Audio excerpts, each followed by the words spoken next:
Hey, everybody.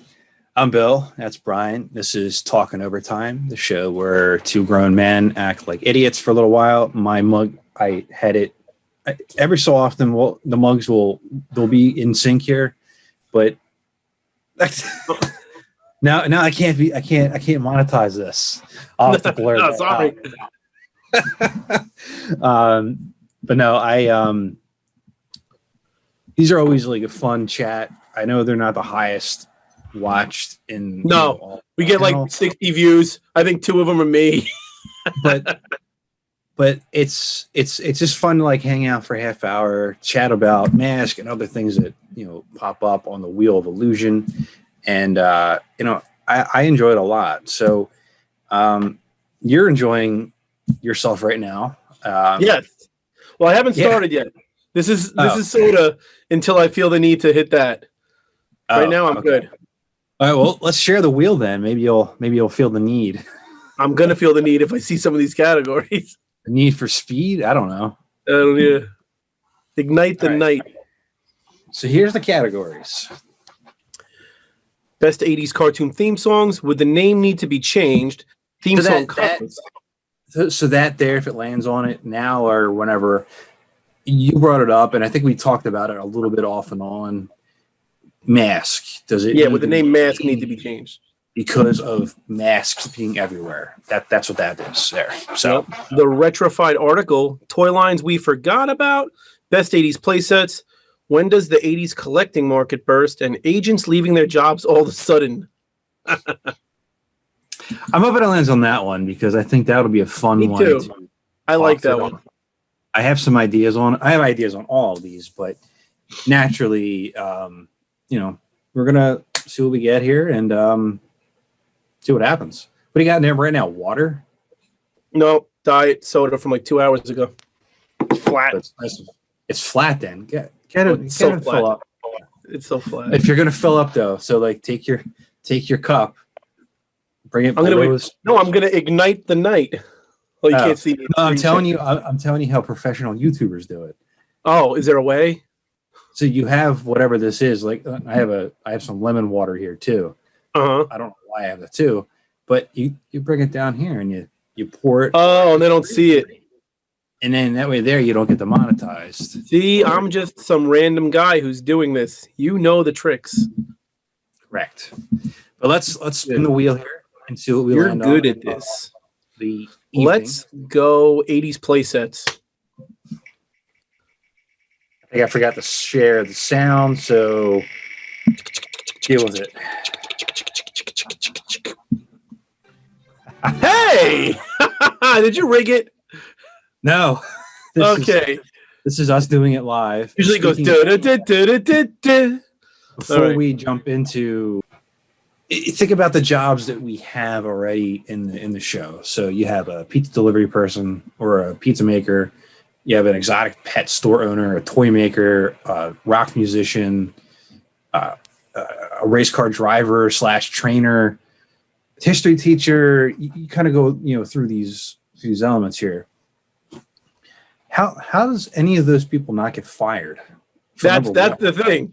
Every job you listed there is fireable when you bail on it halfway through. The funny thing is I don't remember them doing that in the later episodes with like Ace, Jacques, and Julio. So Julio's a doctor. Yeah. He'd be leaving someone right in the middle of open heart surgery. Yeah. Why is this on during surgery, by the way? I watched it, I swear. It's like scalpel.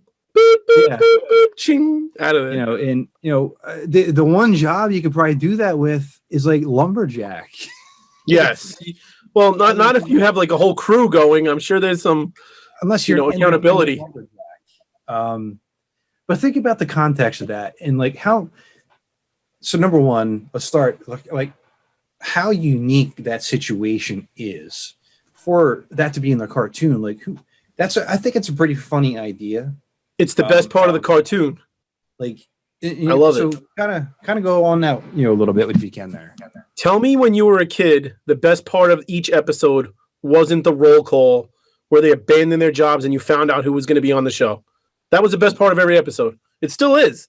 Like I love watching. I still to this day, Dusty, his most memorable contribution to the show is abandoning every pizza he was going to deliver or make halfway through, and people are just like, "Huh?" Just flipping it halfway in the air. He goes, "Oh." Hondo bailing on classes halfway through a test. I love that. I mean, I would love to just leave my class and just drive away as they were halfway through their final exam. You know, oh, wait, what? There he goes. My alarm's going off. Yeah, like I think Bruce Sato might be the only person who has a job where, I don't know, toy designers. They he didn't probably really work with other people either that I remember. like he probably was like, you know, in charge of that whole place, and he was like, I'm out of here. But like the rest of them jobs, like Gloria Baker's probably got millions of dollars invested in that car. She's bailing on races she's winning. Like, it's great. I mean, I remember her like in the middle of like driving lessons. It's like, oh, Yeah, later. and they're like grown people in the driving lessons too. So Brad Turner, you pay $100 for a Brad Turner ticket. You're in the middle of his show, and he just leaves, and you're stuck with the bass player or something. it was kind of funny though when I talked with Mark Halloran, he's like I would try to take the best way out possible. Oh no, I have to leave. I'm sorry. You're great.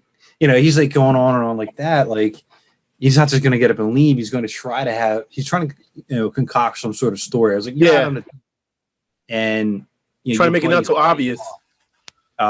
You're well, number one, your watch is flashing and Yeah, wait, what's going on your wrist over there? Nothing. It's 1985. That's normal. Oh, by the way, you're great. It's not you, it's me. Yeah, kind of. You got the bill, right? See ya. You know, and I'm out of here. It was always something that I did enjoy, and I'm trying to think of, like, as I said, like you got doctor, lumberjack, etc., like all those other positions, and I'm trying to think of how they would have written in doctor. Like, well, I'm guessing it would have been a lot of like. I would love it. Like Ace Hardware. Ace Riker's a hardware store shop guy. Yeah. And Julio, I don't remember. He's the doctor. And then Calhoun Burns is like a cowboy. See, the cowboy could have left. You know, that's an easy one. But what if the horses were in heat? Yeah. that he's going to stick around. He's ignoring the beeping watch. Yeah. Which I think today, everybody has a watch that can talk or say something. I'm wearing a Fitbit. Like, everybody's got something. So I think nobody would be shocked. I don't appreciate the stereotype you're saying. You just got the white arm. In 1985. I got the pasty white arm, yes. In 1985, like, a glowing watch would have been like, wait, what's going on over there? It would have been way more obnoxious. You're a and witch. Noticeable, yeah. Where like today, everybody's like, "Oh, he's got some watch, some smart." And that's watch. a topic that's going to be on the wheel later. Is like how that technology for the show really was unprecedented. To be honest, like if you think about it, it's going to be another topic. But like, you know, the video chats with computers, in car consoles, the watches, everything else in between. Like we'll get to that one point. It's like Star Trek, it all came true. Yeah, you know, it's. I always wanted to see the Doctor one. Maybe if you're ever inspired to do a Wack tune one day. I did include that in '86. He's like he's in a room looking at a watch. I remember there was a page. I definitely did a panel of Julio like in a surgery room, kind of like huddled away.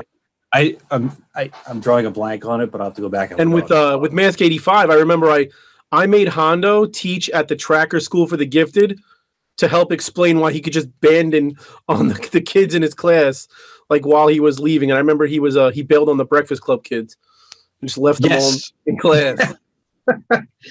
No, you know what's, and you know Matt never left his job because he didn't have one. Yeah, he's a fancy boy. You know, he was a philanthropist, or if you watch Always Sunny in Philadelphia, a full-on rapist. Yeah, it's still one of my favorite lines from like any television show, and. I'm a full-on rapist, you know. But who says that? Charlie? Yeah, he was on a date. He's like sweating profusely because he ate too much. Oh, that's cheese. the best. Yeah. Oh, I think that's called Charlie's Pretty Woman or something. That episode. I don't remember the exact episode title and everything. That's the one with Danny DeVito as a limo driver and he keeps offering her an egg. You want an egg? It's the best episode. So good. You an egg in this trying time. Yeah, oh yeah, that's it. Kind of you during this trying time. They actually just they renewed that series for 4 seasons. It's so good. I'm telling you, it's crazy, and I know this is way off topic of mask agents doing their thing. The last episode of season 13, Mac does this like ballet dance, and it's all about how he's always been gay, and it's like he's coming out, and he's like it's like his way of coming out in front of like his dad and all these prisoners. And you think they're gonna go like really like Always Sunny in Philadelphia with it, and it's gonna be like grotesque and like over the top and really like raunchy, and it is like really powerful. Like it will make you tear up and like be really. You'll be silent for 10 minutes after the show ends. I highly recommend watching that episode after you've watched a bunch of others, and you will never see. It's crazy. It's so good. Yeah, go out of your way. It's a great episode. I mean, a lot of them are great. Some of them are episodes that you can't really watch with other people in your family. I can't watch most of them with anybody in my house. Yeah, I do want to do the Boggs thing where you drink 97 beers on a flight across the country. Yeah, but we could probably do it. God, I could just have an Always Sunny in Philadelphia half that's hour. That's how I get on an airplane anyway. So good. Yeah, 97 beers. But what are some of the agent, like when the agents are leaving? Like, what are some of the ones you remember the most? This is for the commenters, not you. I picked up on it that time. Yes. All right. I'm getting it. After what? This is our 10th episode, so 20 weeks. Took me a while to get when you're not talking. If there's anything that you always thought you wished you wanted to see or anything along those lines, let us know here. But there's so many good ones, and it makes you wonder what the Venom agents did too. Like, how do they do? I was thinking about that today when I was reorganizing some stuff. I'm like, did Floyd Malloy ever like have like a regular outfit? Did they ever do Venom call-ups? Like, and I was like, no, that would have loved it. I think he had a white shirt one time. Wasn't he the one in the PSA where he was like going to get in the tub with a toaster? I think. Maybe. I heard him want to introduce that idea to a kid. Why are they doing that? Don't get in the tub with a toaster, kid. Like, the idea probably wasn't there to begin with, and now you just planted it in that seat. I want fresh toast while I'm bathing. I don't know. Extra crispy.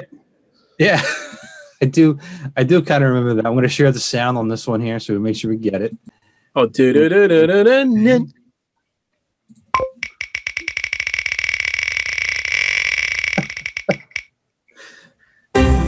Hey.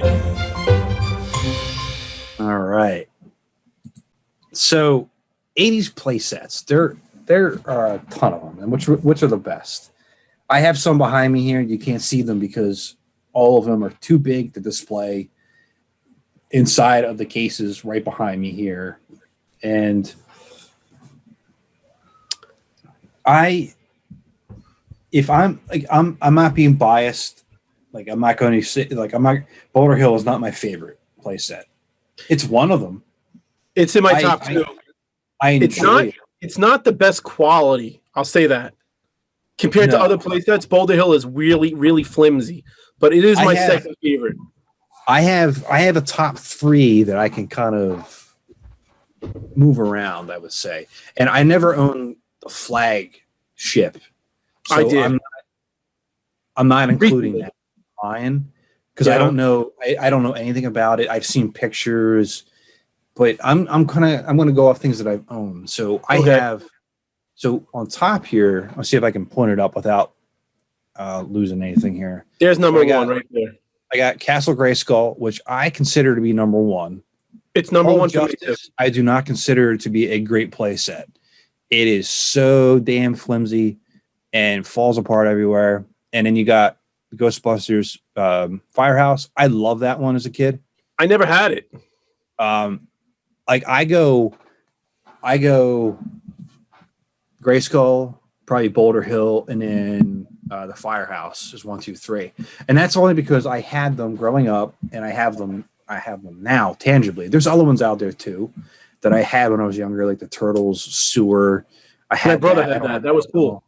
I had the Technodrome. That was really cool.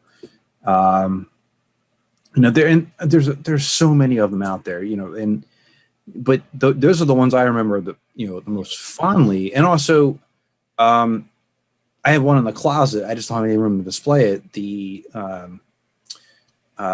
Batman, the animated series, or not Batman animated series. The movie? Batman, yeah, the gray one with like the blue railing and the little boulder that comes down? No, that's a different one.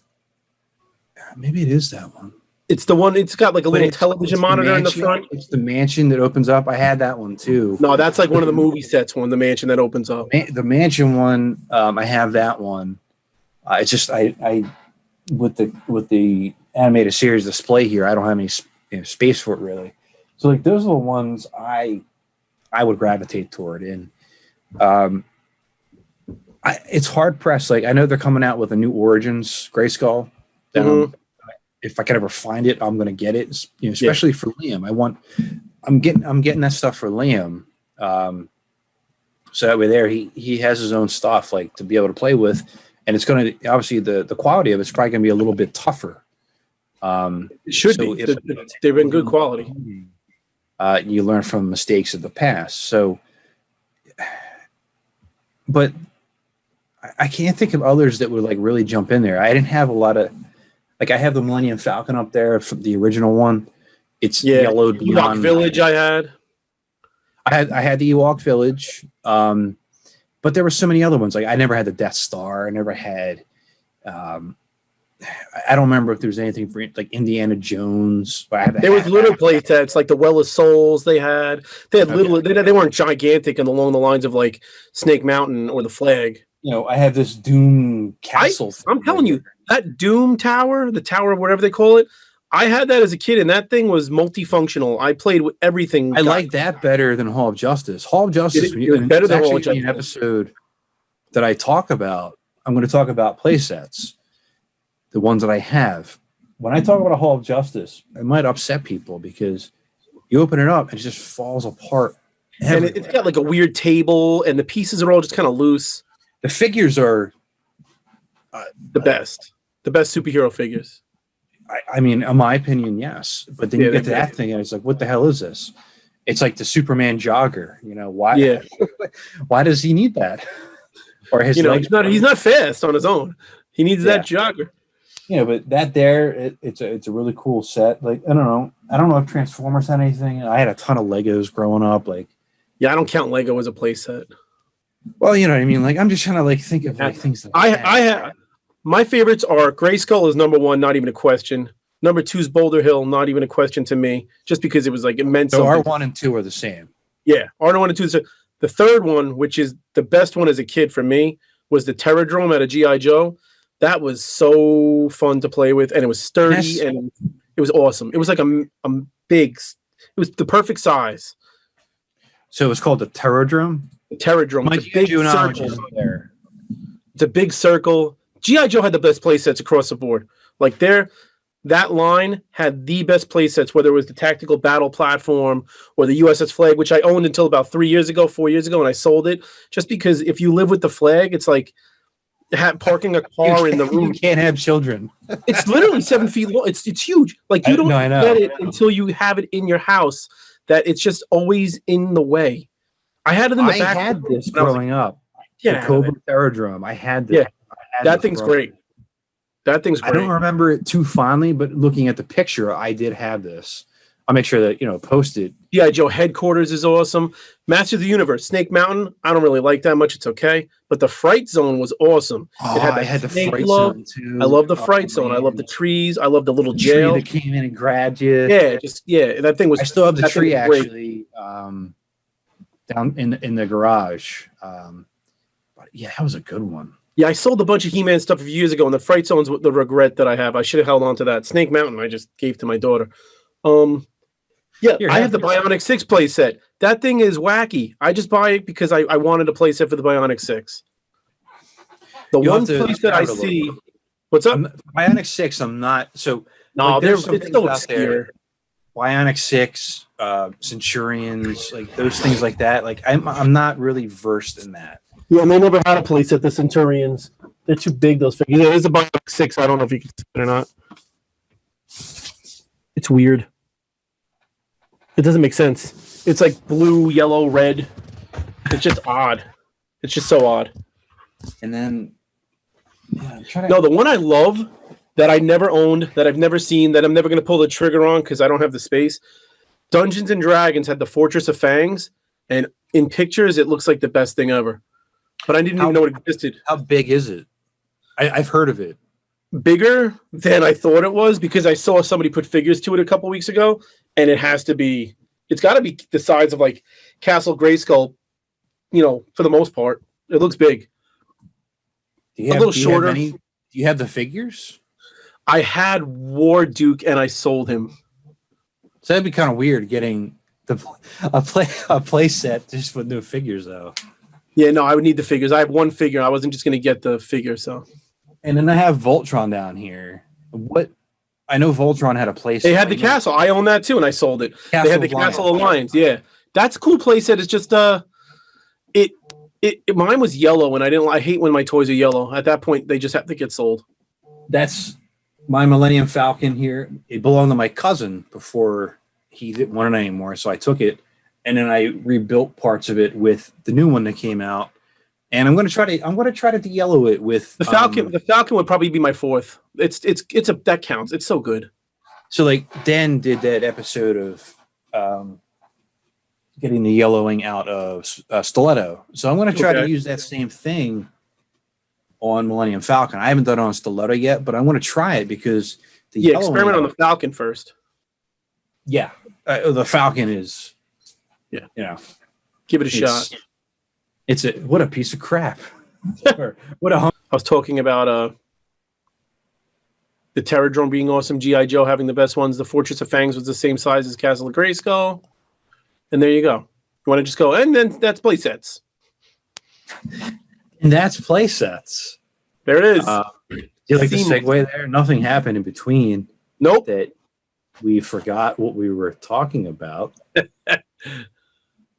So, all right. What do we got here? We got enough time for one more segment. One last tells us. Well, your kids are home now, and get them to work on one. Liam's not old enough yet for the tactile things. I have the Wheel of Life. I could do that. I just have to change the categories. Gotcha. All right, so let's give it another spin here.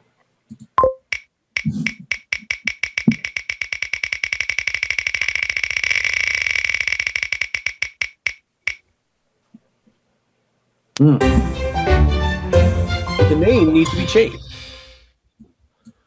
So, as we said in the beginning, with mask being a dominant topic, not for the right reasons, would the term mask need to be changed to not have it be polarizing? And this is something that you kind of suggest, so I'll let you start here. I thought about this a lot this year, especially when I shared some mask artwork, and people that weren't familiar with mask at all that are on my Facebook feed were laughing, thinking I was making a joke about wearing a mask like that. They didn't even they're not familiar with mask. They just understood the context of mask, not as we know it. And then everybody's I'm sick of mask. I hate mask. I can't wait to be done with mask. I just, people don't want to wear the mask anymore. They want to get back to normal. I just think we live in a world where the word mask is now this weird thing that I don't think Hasbro is going to jump at, or anybody's going to jump at to go hey, we're releasing a movie called Mask. People are going to think it has to do with COVID-19. The people that don't know anything are going to be Mask, is that about the pandemic? What is that? I think they're going to call it something else. I really do. If they go forward, I don't know if it's going to be Mask. Maybe I'm wrong, but if I'm a marketing guy, I think I hate the word mask right now in anything I'm trying to get off the ground. Oh, damn. Right? All right. So if you're thinking about it in that context, if you have to stick with the brand, unfortunately or fortunately, whichever way you're going to go with it. So if you have a clever marketing team, and feel free to use this, Hasbro, if you ever decide to, get off your ass and do something with the entity other than nothing, man, these would have been really handy during that pandemic. Yeah. You make some stupid one-off joke like that, although you have to be you have to tiptoe around it too, because people have You don't want to make it's a serious thing. Seriousness from government officials, essentially, and there's going to be something along those lines. But the positive of it is that I think once if you tie some of the symbolism from the old to the new and whatever you're going to do, I don't think it'll be as polarizing as, hey, look, there's this thing called mask. Like, imagine if an IDW, that's going to be like a subtopic of one of the other ones, but imagine if IDW put out the mask comic now, it would have even less viewership as a comic. Because number one, nobody's going to the store, and number two, people are going to be like, I don't want to read a thing about, as you just said. The word has just taken on its own life beyond even just a mask. And in the beginning, people ask me, like, how come you're not taking advantage of this? I mean, think about it. The people that know mask for the first 2 months were like all making jokes about mask, wearing mask. They're asking you, how come you're not like, doing something? Like, everybody kind of like that new mask still tied it together. The people that don't know mask are going to be like, mask, huh? Like, and you can't go with Mobile Armored Strike Command as a K in 2021 and have people not be like, wait, that's stupid. It's spelled with a K. So you can't just have it like that either. Because maybe call the movie Mobile Armored Strike Command. I still spell command with a K and everything. I've never spelled it the right way. And this is... It's weird. Imagine Matt-Trakker's name was Jeffrey Dahmer. Would they change it? Would they change it for the reboot? Because there's some negative connotations with that name, right? What's the negative connotation? Like, what if Bruce Sato's name was like Ted Kaczynski? Hitler, or something like that. Really? Well, I'm serious. What if the Bruce Sato's name was Ted Kaczynski, or like there was some, we better change that guy's name. That was the Unabomber. Like, at some point, you do have to like make decisions like this. I don't know. I think because it's an entity that has something to it. I think there's ways of doing it appropriately that I don't know of offhand. That's why I think you have to heavily market it with the masks as like the poster. You have to heavily market it. You would have to do it correctly if you're going to bring it out to the public, not doing it through a comic book. You can't just have a poster that says mask, right? And you can't be vague. Based on the 1985 cartoon. Something like that.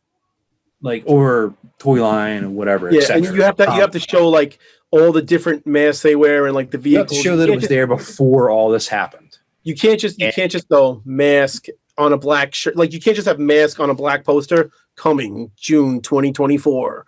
But imagine if Hasbro did something beforehand. They've sat on this entity for years. That's the problem right now. Now, what are they going to use as an excuse now? We don't know. Yeah, they let it rot too long. And you've had God knows how long to sit on this, to do something with it. And you've put out 65 awful Transformers movies. Yes. And you put did Hasbro, Paramount Pictures, they do Gem? I don't remember who did Gem. I don't remember who did Gem either, but I heard it was horrible. But I hate them, whoever did it. I didn't see it. And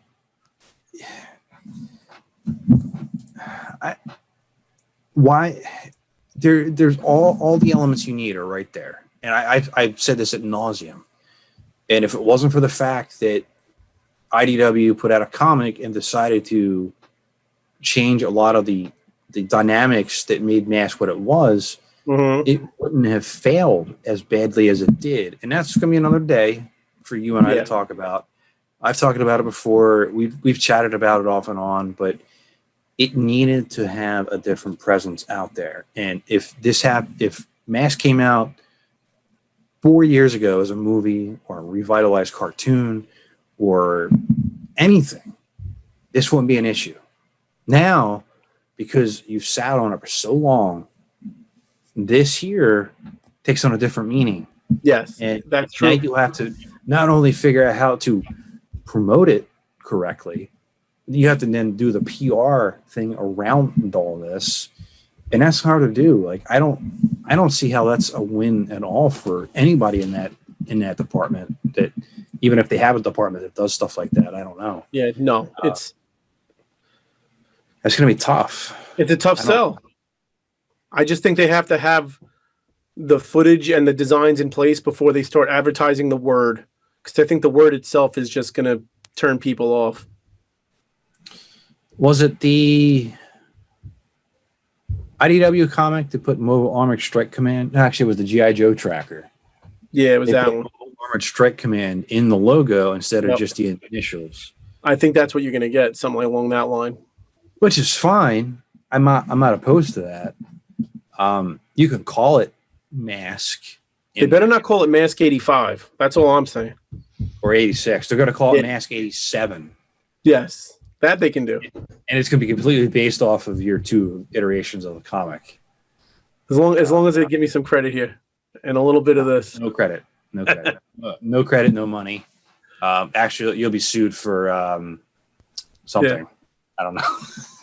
If I see a bunch of Boulder Hills in that movie turn into I swear to God, I'm going to lose it. Miles May has control of all these Boulder Hill gas stations. Where have I heard that before? That's when I walk out of that movie. Scream. I go, nope. It's stolen. It's an interesting concept. And you, the commenter, not you, the Brian, not even the brain. What are your thoughts on that? Because it's actually something that really needs a deeper dive, I think, in the grand scheme of things, where it's festered for too long, and now they're in this. We're almost exactly a year into.